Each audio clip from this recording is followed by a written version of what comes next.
Hi friends, welcome to money Mantra 19. Money మంత్ర 19 ఛానల్కి స్వాగతం. ఈ ఛానల్ని సపోర్ట్ చేస్తున్న ప్రతి ఒక్కరికి హృదయపూర్వక నమస్కారాలు.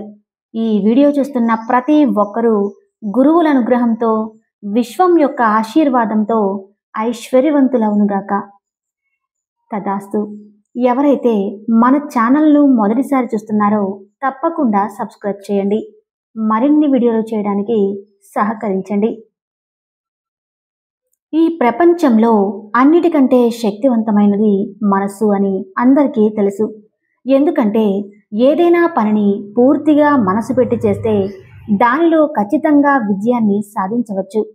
ఈ విషయాన్ని గురించి ఎందరో గొప్పవాళ్ళు తరచూ చెప్పుకుంటూ ఉంటారు. అయితే ఇది నిజమా? దీన్ని నమ్మొచ్చా? మనం చాలాసార్లు బలంగా మనసులో అనుకునే ఉంటాం.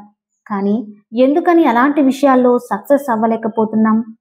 ఏ మనిషి కూడా మనసులో బాధ, దుఃఖం గురించి అనుకోడు. అయినా చాలామంది బాధలోనే జీవితాన్ని గడుపుతూ ఉంటారు. ప్రతి మనిషి కూడా లైఫ్లో సక్సెస్ అయ్యి చాలా డబ్బులు సంపాదించాలి అనుకుంటాడు. అయినా కానీ ఆ మనిషి లైఫ్లో సక్సెస్ కాలేకపోతున్నాడు. ఇది కొంచెం ఆలోచించాల్సిన విషయం. ఎందుకంటే దీనిలో రెండు విషయాల గురించి మాట్లాడుకోవాలి. ఒకటి, ఈ విషయం గురించి చెప్పిన గురువుల తప్పు అవుతుందా, మన తప్పు అవుతుందా అని ఈ విషయాల గురించి ఈరోజు మన వీడియోలో డిస్కషన్ చేసుకుందాం. అలాగే విశ్వశక్తి, విశ్వ చట్టం గురించి కూడా డీటెయిల్గా తెలుసుకుందాం. అందుకోసమని ఈ వీడియోని వదలకుండా చివరి వరకు చూడమని నా మనవి. ఇంతవరకు మాట్లాడిన విషయాల గురించి అర్థం చేసుకోవటానికి ఒక చిన్న స్టోరీ తెలుసుకుందాం.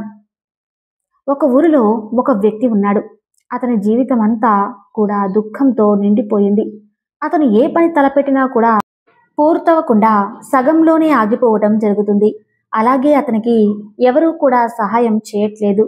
అలా అతనికి ఎటువైపు చూసినా కూడా దుఃఖం, బాధ, అంధకారమే కనిపిస్తుంది. ఇన్ని కష్టాల నుంచి ఎలా బయటపడాలని ఆ వ్యక్తికి అస్సలు అర్థం కావట్లేదు. ఇప్పుడు తన కష్టాలను తలుచుకొని బాధపడుతూ ఎప్పుడూ ఉండేవాడు. ఒకసారి చనిపోవాలని అనుకున్నాడు. కానీ ఫ్యామిలీని తలుచుకుని ఆగిపోయాడు. అయితే ఈ కష్టాల నుంచి ఎలా అయినా బయటపడాలని ఏం చేయడానికైనా సిద్ధపడ్డాడు. అలా ఒకరోజు ఈ వ్యక్తి తన ఫ్రెండ్స్తో తన జీవితాన్ని మార్చుకోవటం ఎలా అని అడిగాడు. అప్పుడు తన ఫ్రెండ్స్, నువ్వు ఎవరైనా బాబా దగ్గరకు వెళ్ళు, అలాంటి వాళ్ళ దగ్గర కష్టాలను తొలగించే మంత్రం ఉంటుంది అని చెప్పారు. ఆ మంత్రాన్ని తెలుసుకుంటే జీవితమంతా సుఖ సంతోషాలతో నిండిపోయి చాలా డబ్బు వస్తుందని చెప్పారు. ఆ విషయాన్ని ఆ వ్యక్తి చాలా బలంగా తన మనసులో నాటుకున్నాడు. అలా ఆ బాబా గురించి తెలిసిన అక్కడికి వెళ్ళాడు. అలా బాబాకి తన కష్టాలను చెప్పుకొని జీవితాన్ని మార్చుకోవడానికి ఏదైనా ఉపాయం ఉంటే చెప్పమని ప్రాధేయపడ్డాడు. ఆ బాబా కూడా ఏదో ఒకటి చెప్పి బదులు అతని దగ్గర డబ్బులు తీసుకునేవారు. అయితే ఈ వ్యక్తి బాబాకు చెప్పిన వాణ్ణి నిష్ఠగా పాటించేవాడు. అయితే అప్పటికీ కూడా తన సమస్యలు తీరలేదు. చెప్పాలంటే తన జీవితంలో కష్టాలు ఇంకా ఎక్కువైపోతున్నాయి. అతని దగ్గర ఉన్న కొద్ది డబ్బు కూడా తరిగిపోతూ వచ్చింది. అప్పుడు అతనికి బాబాల దగ్గరికి వెళ్ళడం వల్లే ఇంకా కష్టాలు ఎక్కువైపోతున్నాయని అనిపించింది. దానితో బాబాల దగ్గరకు వెళ్ళాలా వద్దా అనే కన్ఫ్యూజన్లో పడ్డాడు. అయితే ఇంకో వ్యక్తి ఈయనకి ఎవరైనా పండితుని పిలిచి ఇంట్లో పూజ చేస్తే కష్టాలు తొలగిపోతాయని సలహా ఇచ్చారు. అప్పుడు ఈ వ్యక్తి ఆ పండితుణ్ణి పిలిచి ఇంట్లో పూజ చేయించాడు. అందుకు బదులుగా పండితుడు దక్షిణ కూడా బాగానే తీసుకున్నాడు. అయితే అప్పటికీ ఆ వ్యక్తి జీవితంలో ఎలాంటి మార్పులు రాలేదు. దాంతో ఆ వ్యక్తి ఇంకా బాధపడుతూనే ఉన్నాడు. ఏం చేసినా నా జీవితం ఇంతే అని ఫిక్స్ అయిపోయాడు. అక్కడితో జీవితం ఇంకా దారుణంగా మారిపోయింది. అలా సమయం గడుస్తూ ఉంది. ఒకానొక రోజు ఎలాంటి డబ్బులు తీసుకోకుండా కష్టాల గురించి పరిష్కారం చెప్పే బాబా గురించి తెలిసింది. అందుకని ఆ వ్యక్తి ఆ బాబాను నమ్మాడు. అలాగే ఆ బాబా దగ్గరకు చేరుకున్నాడు. అప్పుడు బాబా ధ్యానంలో ఉన్నాడు. ఆ వ్యక్తి బాబా ధ్యానంలో నుంచి బయటకు వచ్చేంత వరకు ఎదురు చూస్తూ ఉన్నాడు. కొంతసేపటికి బాబా కళ్ళు తెరిచి ఎదురుగా కూర్చున్న దుఃఖంతో ఉన్న అతన్ని చూశాడు. అతన్ని చూడగానే ఎన్నో కష్టాలతో బాధపడుతున్నాడని బాబాకి అర్థమయ్యింది. అప్పుడు బాబా అతన్ని, నీకేం కావాలి, ఇక్కడకు ఎందుకు వచ్చావు అని అడిగాడు. అప్పుడు ఆ వ్యక్తి, బాబా నా జీవితంలో ఎన్నో కష్టాలను అనుభవించాను. ఇప్పటికీ అనుభవిస్తూనే ఉన్నాను. వీటన్నిటి నుంచి ఎలా అయినా బయటపడాలని అనుకుంటున్నాను అని చెప్పాడు. ఎందరో మాటలు విని ఎన్నో ప్రయత్నాలు చేశాను, కానీ నా జీవితంలో ఎలాంటి మార్పు రాలేదని చెప్పాడు. అయితే మీ గురించి చాలా గొప్పగా విన్నాను. అందుకే మీ దగ్గరకు బాగా నమ్మకంతో వచ్చాను.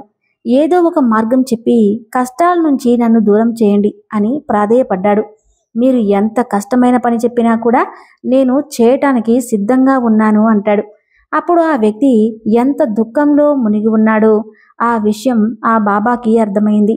అప్పుడు ఆ బాబా ఆ వ్యక్తితో కష్టాల్ని దూరం చేసే మంత్రం అంత సులభంగా ఏం దొరకదని చెప్పాడు. దానికోసం చాలా కష్టపడాలి. నువ్వు చేయగలవా అని అడిగాడు. అది విని ఆ వ్యక్తి ఈయన కూడా అందరిలాగే బాబా అని అనిపించింది. అయితే వేరే దారి లేక ఆ వ్యక్తి, బాబా మీకు ఎంత ధాన్యాన్నైనా ధనమైనా ఇస్తాను, నేను ఇవ్వడానికి సిద్ధంగా ఉన్నాను. కానీ మీరు ఇచ్చే మంత్రం మాత్రం ఖచ్చితంగా పనిచేయాలి. ఆ ఫలితం దక్కిన తర్వాత మాత్రమే నేను మీకు అడిగినంత ధనాన్ని ఇవ్వగలను అన్నాడు. అప్పుడు బాబా, ధనం అనేది చాలా చిన్న విషయం, అందుకే అలాంటి ధనం నాకు వద్దన్నాడు. అప్పుడు ఆ వ్యక్తి బాధతో, మరి నన్ను ఏం చేయమంటారు అని చెప్పాడు. అప్పుడు ఆ వ్యక్తి ఆ బాబాతో, మరి నన్ను ఏం చేయమంటారు అని అడిగాడు. అప్పుడు బాబా, నేను చెప్పేది చాలా కఠినమైన మంత్రం, దాన్ని పూర్తి చేయగలవని అని అడిగాడు. ఇప్పుడు ఆ వ్యక్తి, బాబా మీరు ముందు ఆజ్ఞ ఇవ్వండి, నేను ఎంత కష్టమైనా దాన్ని చేయటానికి సిద్ధంగా ఉన్నాను అంటాడు.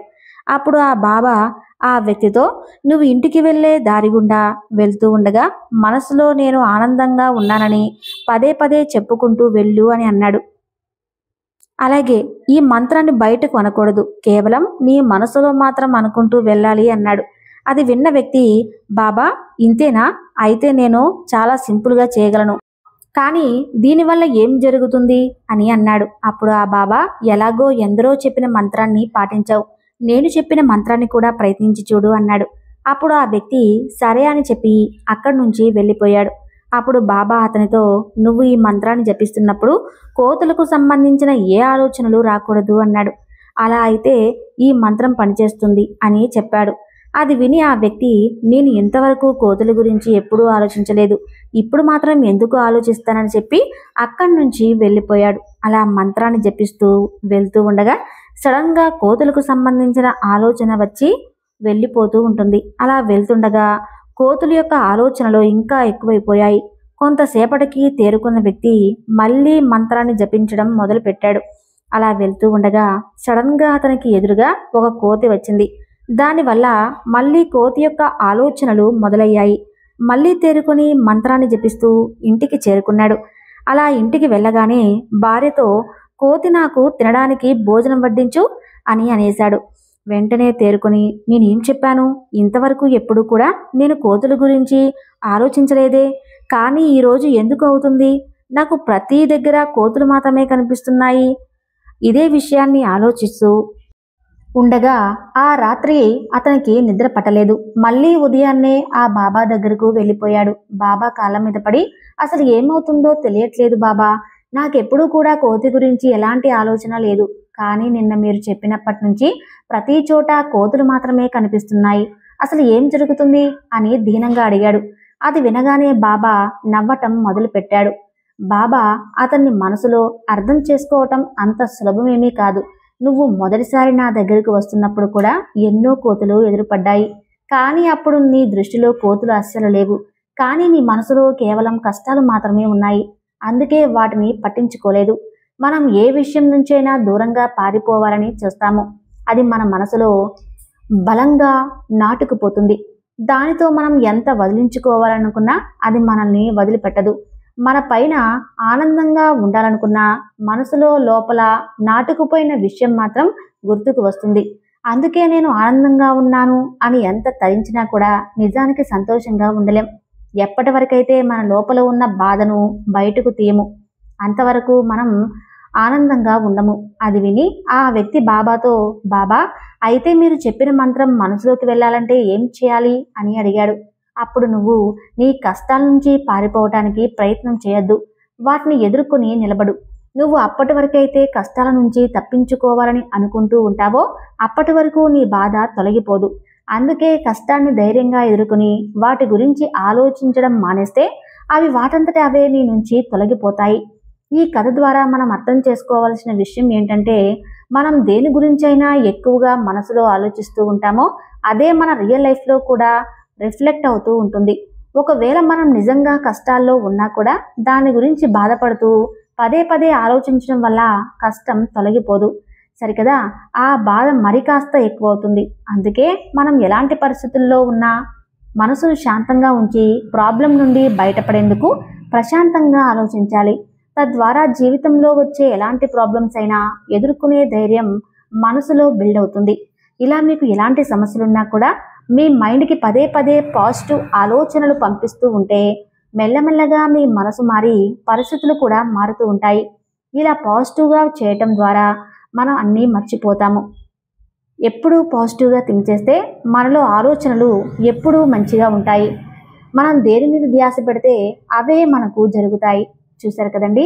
ఈ వీడియో మీకు నచ్చితే తప్పకుండా లైక్ చేసి సబ్స్క్రైబ్ చేయటం మాత్రం మర్చిపోకండి. Thank you.